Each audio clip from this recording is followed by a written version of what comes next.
Kevin Lee's PFL debut over the weekend did not go so well. He fought Gaji Rabadanov, and he was TKO'd in the first round. Lee has now lost 4 out of his last 6 fights, and was finished in 3 of them. On X he wrote, "I'm not a coward. At least I could say that I tried. I shot for the stars. My legs just aren't what they used to be. I can't absorb shots anymore, and honestly I don't know if it will come back." He followed up by posting this video.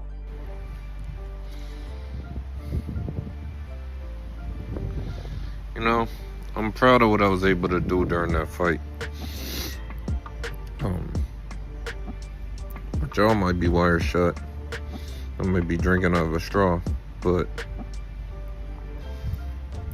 at least I was able to go out there and test myself. I'm no coward. I ain't never been a coward.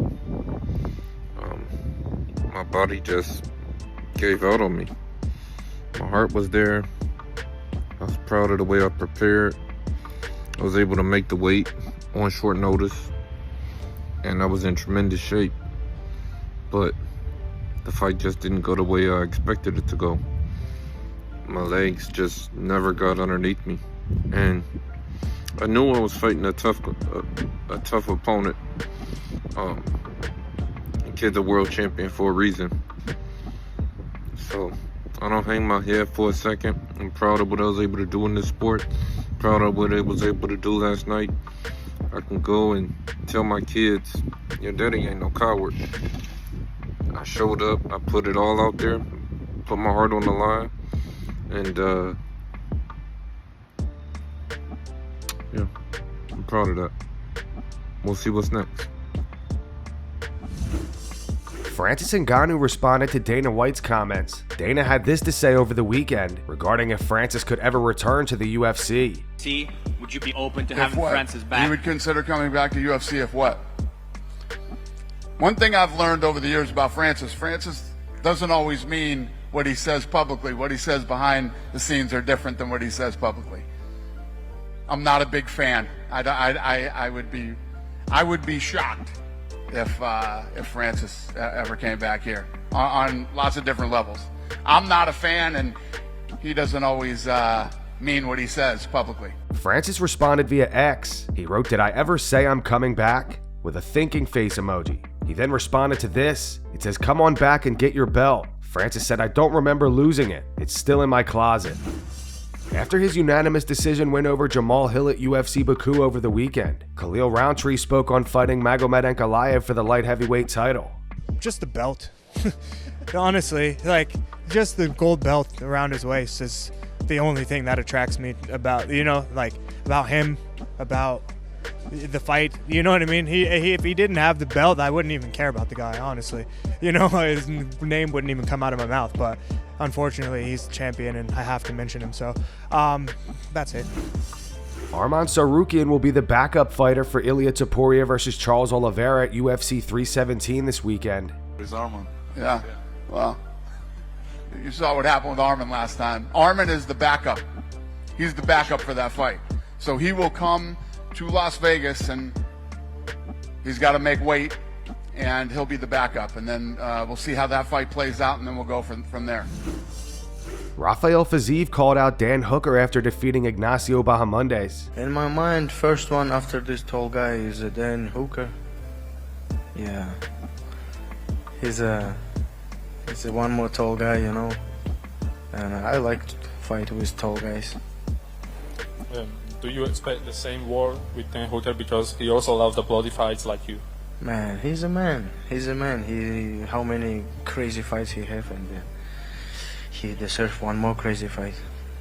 And he have a place now. I don't believe this place, when I'm lost to Gamrot, I don't lost that place real, This is my injury, and so this place now he hold. I won't take it back. Over the weekend, Jon Jones vacated the heavyweight title and retired from MMA. Tom Aspinall is now the undisputed heavyweight champion. Heavyweight division take the title away from you. Jon Jones called us last night and retired. Jon Jones is officially retired.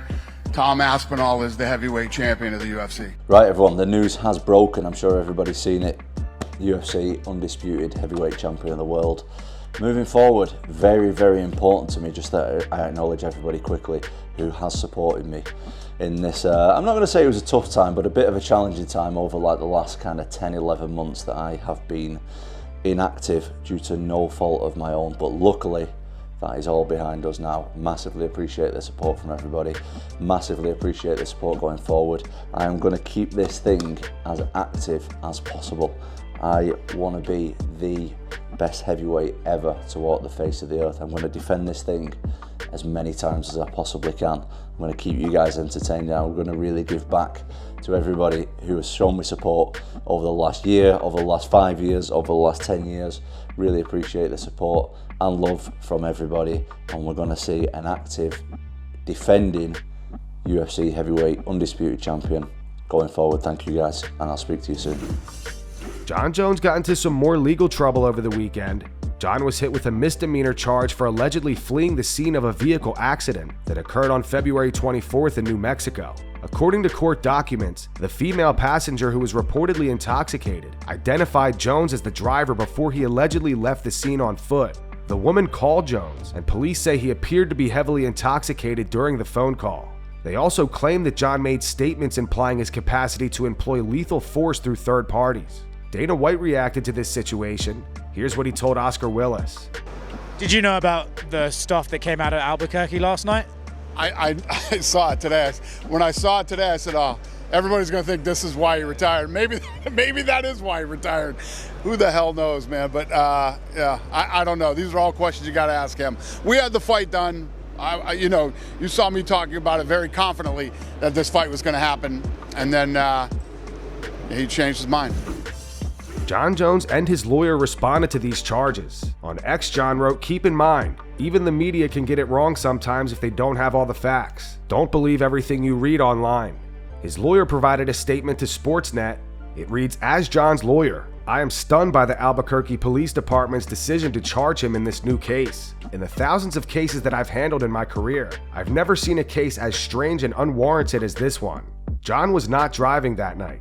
He wasn't in the car. It appears that an intoxicated woman used false allegation against Jon to avoid being arrested for DWI, and the police fell for it. Based on the criminal complaint, it looks like they went so far as to seek a warrant for Jon's cell phone records while conducting a misdemeanor traffic investigation. I have never heard of such a thing. It is truly unbelievable that the police would waste this amount of resources on such a case. The only thing I can think of is that the police were targeting Jon for improper purposes. We will get to the bottom of it and make sure that this baseless case is dismissed." Daniel Cormier reacted to Jon Jones retiring. On his YouTube channel, DC said, "I said if Jon Jones does not fight Tom Aspinall, he quit.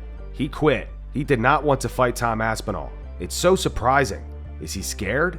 No. But by not fighting Aspinall, he opens the conversation. He lets you, every one of you, question why he doesn't fight him. To walk away right now opens the door for people to have that conversation about, does this affect the legacy?